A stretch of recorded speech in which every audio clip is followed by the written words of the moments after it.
আনন্দরত্ন একাডেমির ইউটিউব চ্যানেলে সকলকে স্বাগত জানাই এবং আজকে আমরা পড়ব ইন্ডিয়ান ইকোনমি। আমরা লাস্ট ক্লাস ডিএফআই এর করছিলাম, ডেভেলপমেন্টাল ফিনান্সিয়াল ইনস্টিটিউশনের একটা পার্ট হয়েছে এবং সেখানে যে 5টা ক্যাটাগরির কথা আমি বলেছিলাম তার 2টো ক্যাটাগরি আমাদের বাকি ছিল। তো সবার আগে সেই ক্যাটাগরিটা পড়ব এবং তারপরে এই যে শিল্প শ্রমিক আন্দোলন তার একটা ছোট্ট স্টোরি পড়ব, কারণ এই অংশে বেসিক্যালি হিস্ট্রি, আমরা ফ্রিডম স্ট্রাগলে এই শ্রমিক আন্দোলনের একটা লম্বা ইতিহাস পড়ব, তো আমাদের ইকোনমিতে ততটা প্রয়োজন হয়ে পড়ে না। দেখো, এই যে ডিএফআই যে পড়ছি সেখানে সবার আগে চলে আসে ইনভেস্টমেন্ট ইনস্টিটিউশন আজকের আলোচনায়, এবং সেই আজকের আলোচনায় এই ইনভেস্টমেন্ট ইনস্টিটিউশন থেকে আমরা পড়ব UTI, unit trust of India. এটা 1963 সালে ভারত সরকার সেই সময় এই ইউনিয়ন ট্রাস্ট অফ ইন্ডিয়া গঠন করে পার্লামেন্টারি অ্যাক্টের মাধ্যমে। কী কারণে? ইকুইটি এবং কর্পোরেট ডেপ্ট এইটাকে প্রমোট করার জন্য সেই সময় আলটিমেটলি চালু করেছিল 2007 সালে। দেখো, এর ভেতরে আরও অনেক কিছু হয়েছে যেটা পরীক্ষা নিরীক্ষে তোমাদের লাগবে না, আমরা সরাসরি শুধু মনে রাখবো যে 2007 সালে এই ইউটিআই অ্যাকচুয়ালি অ্যাক্সিস ব্যাঙ্কে পরিণত হয়েছে। মাঝখানে সরকার এটাকে ব্রেকডাউন করে দুটো করেছিল, ইউনিট 1 ইউনিট 2 বলে, ঠিক আছে, ইউটিআই এর। কিন্তু আমাদের এই 3টে ইনফরমেশন জানলে আমাদের পরীক্ষায় যা যা কোশ্চেন আসে সেগুলো আমরা পেরে যাব, আমাদের ওই কারণে ডিটেলস আলোচনায় যাচ্ছি না। দেখো, তারপরে LIC, life insurance corporation of India 1956 সালে গঠন হয়েছে, বারবার পরীক্ষায় আসে। কেন? এই যে লাইফ ইন্স্যুরেন্স প্রদান, টার্ম লোন প্রদান করা, আবার একই রকমভাবে এই যে ইকুইটি শেয়ার, ডিবেঞ্চার, এগুলির সাবস্ক্রিপশনকে হেল্প করার জন্যই বেসিক্যালি এলআইসির ফরমেশন করা হয়েছিল। ব্যাস, এরপরে the general insurance company of India বা এই জিআইসি। তো জিআইসি হচ্ছে 1971, কোনো বইয়ে তোমরা 1972 পাবে। দেখো, একই ব্যাপার, পার্লামেন্টারি আইনের মাধ্যমে যে আইন, সেই একই নামের আইনের মাধ্যমে তার পরের বছর থেকে কার্যকর হয়েছে। তো 1971 সালে গঠন, 2002 সালে এটাকে ন্যাশনালাইজড করে সরকার। আর এর 4টে সাবসিডিয়ারিজ বিদ্যমান। 4টে সাবসিডিয়ারিজ বলতে আমরা সবাই জানি, দেখো, নিউ ইন্ডিয়া ইন্স্যুরেন্স, তারপরে national insurance, oriental insurance, United India insurance, এগুলি হচ্ছে জিআইসির সাবসিডিয়ারিজ। তো এইটুকু শুধু আমাদের মনে রাখলেই হবে। তো এটাই গেল ইনভেস্টমেন্ট ইনস্টিটিউশন। এছাড়া সেকেন্ড, আমাদের আজকের লাস্ট 5টা ক্যাটাগরির সেকেন্ড ক্যাটাগরি আলোচনা করলে ডিএফআই মোটামুটি শেষ হয়ে যায়। সেটা হচ্ছে স্পেশালাইজড ডিএফআই।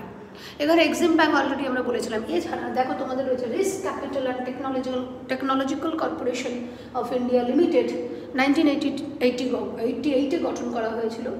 সেকেন্ড হচ্ছে tourism finance corporation of India, এটাও 1988-তে স্টাবলিশ করা হয়েছিল, পার্টিকুলার ওই সেক্টরের ডেভেলপমেন্ট এবং তাদের পরিষেবা দেওয়ার জন্য। এবং এইচডিএফসি, দেখো, হাউজিং ডেভেলপমেন্ট ফিনান্স কর্পোরেশন, যার উদ্ভব 1977 সালে আইসিআইসিআই ব্যাংকের সহযোগিতায় হয়েছিল, এখন কিন্তু সগৌরবে বিদ্যমান, আমরা সবাই জানি। তো এই হচ্ছে, এখানে আমরা পড়বো স্পেশাল ডিএফআই বলছি আমরা। আর এর সঙ্গে এক্সিম ব্যাংক পড়তে হয়। এক্সপোর্ট ইম্পোর্টকে হেল্প করা, সার্ভিস প্রোভাইড করা, ফাইন্যান্স করা এবং রিফাইন্যান্স করা, এই সমস্ত কিছুই, অর্থাৎ বিদেশ থেকে কোনো বস্তু আমরা যে পারচেস করছি, ইম্পোর্ট করছি, এক্সপোর্ট করছি, অনেক সময় লিজ নেওয়া হয়, টেকনোলজি লিজ নেওয়া হয়, এই সমস্ত বিষয়ে ফাইন্যান্স করা, রিফাইন্যান্স করা এবং একই সঙ্গে সার্ভিস প্রদান করাই হচ্ছে এক্সিম ব্যাংকের মূল কাজ।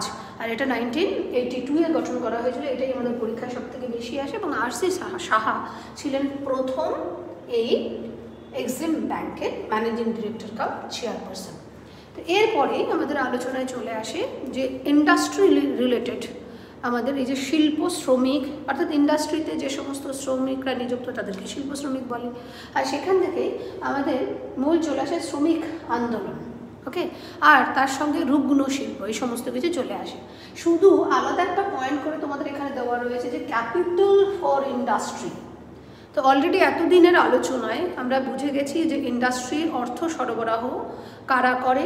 তো শেয়ার রয়েছে, debenture, DFI, bond, capital of people, commercial bank, foreign capital, এগুলোই হচ্ছে ইন্ডাস্ট্রি বা ম্যানুফ্যাকচারার সেক্টরের বা আমাদের সেকেন্ডারি সেক্টরের অর্থ সরবরাহকারী সংস্থা বা অর্থ সরবরাহকারী। এছাড়া এবারে সেকেন্ড চলে আসে সিকনেস। দেখো, সিকনেসের ডেফিনেশন কি? সিকনেসের ডেফিনেশন এইটাই, নর্মাল ডেফিনেশন এটা থাকে যে কোনো ইন্ডাস্ট্রি 5 বছরে তার নিট মূলধনের অর্ধেকের বেশি যদি ক্ষয় করে ফেলে, লাভ তো দূরের কথা, তার বেশি ক্ষয় যদি করে ফেলে তাহলে অটোমেটিক্যালি সেটাকে সিক ইন্ডাস্ট্রি বলা হবে। কিন্তু NCLT national company law tribunal বর্তমানে এই সিকনেস পুরো ব্যাপারটা গভর্নমেন্টের পক্ষ থেকে দেখে, কোন কোন সিকনেস ইন্ডাস্ট্রিগুলোকে রিকনস্ট্রাকশন করা যাবে, কোনগুলি সরকার অধিগ্রহণ করে নেবে, এই সিকনেসের কারণ কি, এই যাবতীয় বিষয়ে প্রথমে দেখতো এই যে BIFR, board of industrial and financial reconstruction, এই সংস্থা দেখতো, যেটা বেসিক্যালি আমাদের যে ফিনান্স মিনিস্ট্রি রয়েছে সেই ফিনান্স মিনিস্ট্রির আন্ডারে একটি ডেভেলপমেন্টাল ফিনান্সিয়াল ইনস্টিটিউশন। 2016 সালে এইটাকে অ্যাবলিশ করে দিয়ে বা এটাকে ডিসলভ করে দিয়ে এর যাবতীয় দায়িত্ব তুলে দেওয়া হয়েছে NCLT হাতে, ন্যাশনাল কোম্পানি ল ট্রাইব্যুনালের হাতে। তারাই এই নির্দিষ্ট প্রসেস অনুযায়ী সিকনেসের ডেফিনেশন দেবে। তো এই NCLT 2002 সালে একটা ডেফিনেশন দিয়েছিল সিকনেসের ডেফিনেশন, যে 4 বছরে যদি নেট মূলধনের 50% ক্ষয় হয়ে যায় এবং 3টে ইনস্টলমেন্ট লোনের যে ইনস্টলমেন্ট বা EMI বলি আমরা, সেটা যদি পে না করতে পারি তাহলে সেটা হয়ে যাবে সিকনেস ইন্ডাস্ট্রি। আর এই সিকনেসের রিজন আলাদা আলাদা কোম্পানির আলাদা আলাদা হতে পারে, তার কিছু কমন রিজন থাকে। তার মধ্যে তোমরা দেখো ইলেকট্রিসিটি প্রপার যদি না থাকে, সড়ক পরিবহন প্রপার যদি না থাকে, ক্যাপিটাল একটা বড় সমস্যা, দক্ষ শ্রমিক একটা বড় সমস্যা, ম্যানেজমেন্ট একটা সমস্যা, সরকারের উদাসীনতা একটা সমস্যা। তো এইগুলি মিলিয়ে বেসিক্যালি আমাদের এই রিজন ধরে নিতে হবে। আর রুগ্নতার কারণ অনুযায়ী 3 ধরনের রুগ্নতা হয়। প্রকৃত রুগ্নতা, বেসিক্যালি প্রকৃত কথা থেকে এখানেই আসছে যে সংস্থার সমস্ত কিছু হয়তো ঠিক আছে, কিন্তু রুগ্নতার কারণ এই সংস্থার হাতেই নেই, অন্য কোনো আনুষঙ্গিক কারণে হচ্ছে। তো এইটাকেই বলা হয় প্রকৃত রুগ্নতা। জন্ম থেকে প্রথম থেকে ম্যানেজমেন্টের অভাব, প্রথম থেকে এই যেই সময়টা থেকে স্টার্টিং হয়েছে সেই সময় থেকেই সমস্যা ছিল, সেই কারণে জন্ম হতে রুগ্নতা বলা হয়। আর উদ্ভূত বলতে হঠাৎ করে যখন সমস্যা তৈরি হয় তখন সেটাকে আমরা বলি উদ্ভূত সমস্যা। তো এই গেল বেসিক্যালি 3 ধরনের। যেমন করোনার কালে দেখো হঠাৎ করে এই উদ্ভূত সমস্যার কারণে একাধিক ইন্ডাস্ট্রি হয়তো রুগ্ন হয়ে গেছে বা তাদের প্রফিট থেকে তারা ধীরে ধীরে আস্তে আস্তে শেষের দিকে এগোচ্ছেন বা ধ্বংসের দিকে এগোচ্ছেন, এরকম হয়। অনেক সময় দেখা যায় যে হঠাৎ করে কোনো চক্রান্ত করে কোনো কোম্পানি সম্পর্কে তথ্য ছড়িয়ে দেওয়া হলো। যেমন আমরা ম্যাগি কোম্পানির ক্ষেত্রে দেখেছি যে ম্যাগি সম্পর্কে হঠাৎ করে এমন একটা নিউজ বাজারে এলো যার সাপেক্ষে আমরা গোটা দেশে ম্যাগি পারচেস করা কমে যায়, একদম ড্রাস্টিক্যালি কমে যায়, এবং সেখান থেকে ম্যাগি আজ পর্যন্ত ঘুরে দাঁড়াতে পারেনি। এইরকম যদি কারণ হয় তখন সেটাকে বলা হয় উদ্ভূত সমস্যা। তো এটা গেল আমার। এইবার বলছি আমরা যেখানে ছিলাম শ্রমিক আন্দোলন। দেখো ভারতবর্ষে শ্রমিক আন্দোলন শুরু হয় 1861 সাল নাগাদ। প্রথম শ্রমিক আন্দোলন হয়েছিল হাওড়া স্টেশনে, সেখানে শ্রমিকদের 8 ঘন্টার কাজের দাবিতে প্রথম শ্রমিক ধর্মঘট হয়ে গেছিল। কিন্তু ভারতবর্ষে প্রথম শ্রমিক ধর্মঘট হিসেবে মনে করা হয় 1877 সালের যে নাগপুর এমপ্রেস মিলে যে ধর্মঘটটা হয়েছে সেটাকেই ঐতিহাসিকভাবে প্রথম ধর্মঘট মনে করা হয়। তারপরে একাধিক ধর্মঘট, দেখো যারা ফ্রিডম স্ট্রাগল পড়েছে 2019-20 সাল 1919-20 স্বাধীনতা সংগ্রামের সময়কালে, ওই সময় 1919-20 প্রায় সারা ভারতবর্ষে 400-রও বেশি হরতাল হয়েছে বলে আমরা উল্লেখ পাই, শ্রমিক হরতাল কেবলমাত্র। তো এই কারণে এই প্রসঙ্গ আমরা গেল। আর শ্রমিকদের ধর্মঘট করার কারণ তোমরা সবাই জানো, বেতন বৃদ্ধি, বোনাস চাই, ঠিক আছে, সঠিক সময়ে নির্দিষ্ট সময়ে কাজ করানো দরকার, তার বাইরে যাতে কাজ না করানো হয়, স্বাস্থ্যকর পরিবেশ দরকার, প্রশাসনে ইন্ডাস্ট্রির প্রশাসনে অংশগ্রহণ লাগবে, এই সমস্ত কারণ হয়ে থাকে বেসিক্যালি যে সমস্ত শ্রমিক আন্দোলনের কারণ হিসেবে। আমি বেসিক্যালি তোমাদের ক্লাসটা রেকর্ড করছি অনেক সমস্যা নিয়ে, কারণ 2-3 দিন ধরে একটু জ্বর সর্দি, তারপরেও চেষ্টা করছি যত তাড়াতাড়ি যাতে ক্লাসগুলি যদি একটু পিছিয়ে পড়ে নর্মাল ক্লাসের সঙ্গে না হয় তাহলে কিন্তু সেটা অটোমেটিক্যালি পিছিয়ে থেকে যাবে। এই কারণে রেকর্ডটা করছি, একটু অসুবিধা হলেও হয়তো শব্দ নাক দিয়ে বেরোচ্ছে, অনেক শব্দ অনেক সময় কথা বলতে বলতে গিয়ে যেহেতু গলাটাও শুকিয়ে আসছে, আটকে আসছে, তো সেইটাকে কনসিডার করে তোমরা পড়াশোনাটা করে নিও বেসিক্যালি। তবে এখানে এবার আমরা চলে আসি বিভিন্ন শ্রমিক সুরক্ষা আইন। দেখো কী রয়েছে। ক্ষতিপূরণ আইন 1923 সাল, এগুলো ডিটেলস অলরেডি তোমরা জানো যে কর্মরত অবস্থায় যদি কোনো অ্যাক্সিডেন্ট হয়, মারা যান, তাহলে সেখানে সেই শ্রমিক ক্ষতিপূরণ পাবে, তার পরিবার ক্ষতিপূরণ পাবে।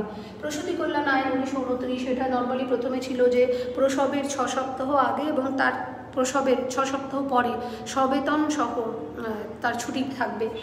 এখন তো সেটা আলটিমেটলি আমাদের পশ্চিমবঙ্গে আমরা এটা জানি যে 2 বছর তার সন্তান লালন পালন, ওই গর্ভধারণ থেকে শুরু করে সন্তানের লালন পালন, এই সমস্ত কিছুর সাপেক্ষে সর্বোচ্চ টোটাল কর্মজীবনে 2 বছর টানা ছুটি পেতে পারেন, তিনি পাবেন। তো এই হচ্ছে প্রসূতি কল্যাণ আইন। কর্মচারী বীমা নিগম 1948 সালে চালু হয়েছিল। পিএফ প্রভিডেন্ট ফান্ড অ্যাক্ট 1952 সালে চালু হয়। ওকে, তোমার যারা কর্মচারী তাদের স্যালারি থেকেই একটা অংশ কেটে নিই। প্রভিডেন্ট ফান্ড আর পেনশন এই দুটো পারপাসে 12% সরকার কাটে এবং একই সঙ্গে 12% ক্যান্ডিডেটকে দেবে, এই প্রতিশ্রুতি থাকে, দিয়ে থাকে সরকার। সেই হিসেবে জমা হয়, ক্যাপিটাল ফরমেশন হয় এবং সেই ক্যাপিটালটা সরকার যাতে ব্যবহার করতে পারে, এই হচ্ছে প্রসেস।